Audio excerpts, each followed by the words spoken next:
Friends, welcome to Vrindavan P S C world. അപ്പോൾ L ഡി സിക്ക് ശേഷം കേരള പി എസ് സി ഒറ്റ പരീക്ഷയായിട്ട് നടത്താൻ പോകുന്ന ഒന്നാണ് അസിസ്റ്റൻറ്റ് സെയിൽസ്മാനിന് വേണ്ടിയിട്ടുള്ളത് കേട്ടോ. അപ്പോൾ അതിൽ പ്രിലിംസ് മെയിൻസ് എന്നുള്ള രീതിയിലില്ല, ഒറ്റ പരീക്ഷയെ സംബന്ധിച്ചിട്ടുള്ള കാര്യം മാത്രമേ പറഞ്ഞുള്ളൂ. കാരണം നമ്മൾ എക്സാമിൻ്റെ ആ ഒരു ചാർട്ട് ഈ വർഷത്തെ നോക്കുമ്പോൾ പ്രിലിംസ് എന്നുള്ള രീതിയിലല്ല ഇട്ടിട്ടുള്ളത്.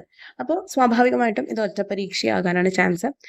മാത്രമല്ല, അതിൻ്റെ സിലബസ് ആണ് നമ്മളിന്ന് നോക്കാൻ പോകുന്നത്. ഇതിൻ്റെ ഒന്നും കൂടെ ഡീറ്റെയിൽ ആയിട്ടുള്ള, അതായത് ഓരോ സബ്ജക്റ്റിൽ നിന്നും ഡീറ്റെയിൽ ആയിട്ടുള്ള പോർഷൻസ് ഏതൊക്കെയാണെന്നുള്ളത് നമ്മൾ പിന്നീട് ഒരു വീഡിയോ ആയിട്ട് ചെയ്യാം കേട്ടോ. ഇപ്പോൾ ജസ്റ്റ് മാർക്സിൻ്റെയൊക്കെ ഡിസ്ട്രിബ്യൂഷനാണ് നമ്മൾ നോക്കാൻ പോകുന്നത്. ഓക്കെ, അപ്പോൾ സെക്രട്ടേറിയറ്റ് OA എക്സാം, അതായത് 10th പ്രിലിംസ് ഉണ്ടല്ലോ, അത് കഴിഞ്ഞിട്ടുള്ളവർ തീർച്ചയായിട്ടും എന്താണ് ആ ഒരു എക്സാം നല്ല രീതിയിൽ, അല്ലെങ്കിൽ എന്താണ് കട്ട് ഓഫ് ഒക്കെ മറികടക്കാൻ ചാൻസ് ഉണ്ട് എന്നുള്ള ആ ഒരു ഇതുള്ളവർ തീർച്ചയായിട്ടും മെയിൻസ് പഠിച്ചു തുടങ്ങുമല്ലോ എന്തൊക്കെ ചെയ്താൽ. അപ്പോൾ അതിനോടൊപ്പം തന്നെ അസിസ്റ്റൻറ്റ് സെയിൽസ്മാനിന് വേണ്ടിയിട്ടുള്ളത് നിങ്ങൾക്ക് നോക്കാം. പോർഷൻസ് ഒക്കെ ഏകദേശം സെയിം ആണ്, അതിൽ എക്സ്ട്രാ ഒരു സ്പെഷ്യൽ ടോപ്പിക്കും കൂടി ഉണ്ട് എന്നുള്ളത് മാത്രം മനസ്സിലാക്കുക.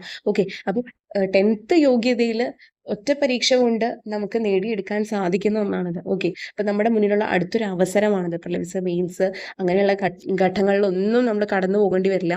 കേവലം ഒറ്റ പരീക്ഷ മതി. ഇപ്പോൾ LDCക്ക് പോയി അല്ലെങ്കിൽ LDC കൈവിട്ട് പോയി എന്ന് വിചാരിച്ചിരിക്കുന്നവർക്ക് തീർച്ചയായിട്ടും എന്താണ് ഉറപ്പായിട്ടും പഠിച്ചു നേടാൻ സാധിക്കുന്ന ഒന്നാണ് അസിസ്റ്റൻറ്റ് സെയിൽസ്മാൻ എന്നുള്ളതിലേക്ക് കേട്ടോ. അപ്പോൾ അതിൻ്റെ മാർക്സ് ഡിസ്ട്രിബ്യൂഷനിൽ കുറച്ച് വ്യത്യാസമുണ്ട്.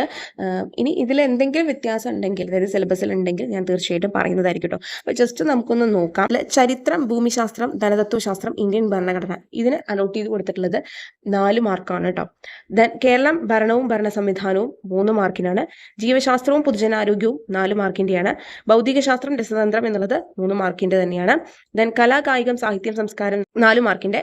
കമ്പ്യൂട്ടർ അടിസ്ഥാന വിവരങ്ങൾ 3 മാർക്കിൻ്റെ. സുപ്രധാന നിയമങ്ങൾ, അപ്പോൾ ആനുകാലിക വിഷയങ്ങൾ, അതായത് കറണ്ട് അഫയേഴ്സ് എന്നുള്ളതിന് ഇവിടെ 10 മാർക്ക് കൊടുത്തിട്ടുള്ളത്. ഓക്കെ, ദെൻ ലഘുഗണിതവും മാനസിക ശേഷിയും നിരീക്ഷണ പാഠ പരിശോധനയും 10 മാർക്കിൻ്റെ തന്നെയാണ്. ജനറൽ ഇംഗ്ലീഷും പ്രാദേശിക ഭാഷകളിൽ മലയാളം, കന്നഡ, തമിഴാണ്, അത് 10 മാർക്സിൻ്റെയാണ്. ദെൻ ഭക്ഷ്യം, പൊതുവിതരണം, സപ്ലൈകോ എന്നിവയുമായി ബന്ധപ്പെട്ട അടിസ്ഥാന വിവരങ്ങൾ എന്ന് പറയുന്ന ഒരു സ്പെഷ്യൽ ടോപ്പിക്കാണ് ഈ ഒരു അസിസ്റ്റന്റ് സെയിൽസ്മാനിന് പറഞ്ഞിട്ടുള്ളത് കേട്ടോ. അപ്പോൾ അതിൻ്റെ ഡീറ്റെയിൽ ആയിട്ടുള്ള സിലബസ് ഒക്കെ ഞാൻ നെക്സ്റ്റ് വീഡിയോയിൽ പറയാം.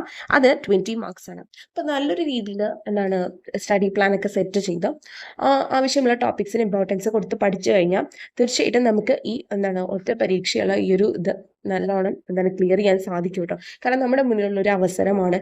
കേവലം എന്താണ് പ്രിലിംസ്, മെയിൻസ് പോലെയുള്ള ഘട്ടങ്ങളിൽ പഠിച്ചു പോകുന്നവർക്ക് അറിയാം അതിൻ്റെ ബുദ്ധിമുട്ട് എത്രത്തോളം ഉണ്ട് എന്നുള്ളത്. ഓക്കെ, അപ്പോൾ ഇതാവുമ്പോൾ നമുക്ക് എന്താണ് ഇപ്പോൾ LDC പോലെ തന്നെ ആ ഒരു എക്സാം നമ്മുടെ ഭാഗ്യം, ഒപ്പം നമ്മുടെ ഹാർഡ് വർക്ക്, ഇത് രണ്ടും കൂടി ഒത്തിണങ്ങി വന്നു കഴിഞ്ഞാൽ തീർച്ചയായിട്ടും നമുക്ക് എന്താണ് ഈ ഒരു ഒറ്റ പരീക്ഷയിലൂടെ തന്നെ നമ്മുടെ എന്താണ് ആ ഒരു ഭാവി തന്നെ സെറ്റ് ആകും അല്ലേ. അപ്പോൾ നല്ല രീതിയിൽ തന്നെ പക്ഷേ ഇതൊക്കെ പഠിക്കേണ്ടതുണ്ട്. ഓക്കെ, അപ്പോൾ ഇതിൻ്റെ മാർക്സ് ഡിസ്ട്രിബ്യൂഷനൊക്കെ നമ്മൾ കണ്ടു, ഏതൊക്കെ ഇതിനൊക്കെ ഇമ്പോർട്ടൻസ് കൊടുത്ത് ആവശ്യമുള്ളത് പഠിക്കണം എന്നുള്ളതും, അതുപോലെ എന്താണ് എങ്ങനെ ഒരു സ്റ്റഡി പ്ലാൻ സെറ്റ് ചെയ്യണം എന്നുള്ളതൊക്കെ ഞാൻ പിന്നീട് നെക്സ്റ്റ് വീഡിയോയിൽ പറയാം കേട്ടോ. അതുപോലെ ഡീറ്റെയിൽ ആയിട്ടുള്ള ഇതിൻ്റെ സിലബസും പറയാം. എന്തൊക്കെയാണോ നമ്മളുടെ LDCയുടെ ഭാഗത്ത് അല്ലെങ്കിൽ LDC എഴുതിയ സമയത്ത് വരുത്തിയ മിസ്റ്റേക്സ്, അതൊക്കെ എന്താണ് ഒക്കെ ശരിയാക്കിയിട്ട് വേണം നമ്മൾ ഈ ഒരു എക്സാമിന് വേണ്ടി പഠിക്കാൻ കേട്ടോ. അപ്പം നല്ല രീതിയിൽ തന്നെ നമുക്ക് എന്ത് ചെയ്യാൻ പറ്റും, ഇത് പഠിക്കാൻ പറ്റും. അതിൽ സ്പെഷ്യൽ ടോപ്പിക്സിന് കുറച്ചധികം പ്രാധാന്യം കൊടുക്കേണ്ടതുണ്ട്. എനിവേസ്, എന്നാലും അതിൽ നിന്നൊരു കുറച്ച് മാർക്സ് നമുക്ക് സേഫ് ആക്കണമല്ലോ. കാരണം ഒറ്റ പരീക്ഷ ആയതുകൊണ്ടാണ് സ്പെഷ്യൽ ടോപ്പിക്കും അവിടെ ഇതിൽ തന്നെ വന്നിട്ടുള്ളത്. ഓക്കെ, അപ്പോൾ അതിൻ്റെ ഡീറ്റെയിൽ ആയിട്ടുള്ള കാര്യങ്ങളൊക്കെ ഞാൻ നെക്സ്റ്റ് വീഡിയോയിൽ പറയാം കേട്ടോ. അപ്പോൾ താങ്ക് യു ഫോർ വാച്ചിങ്.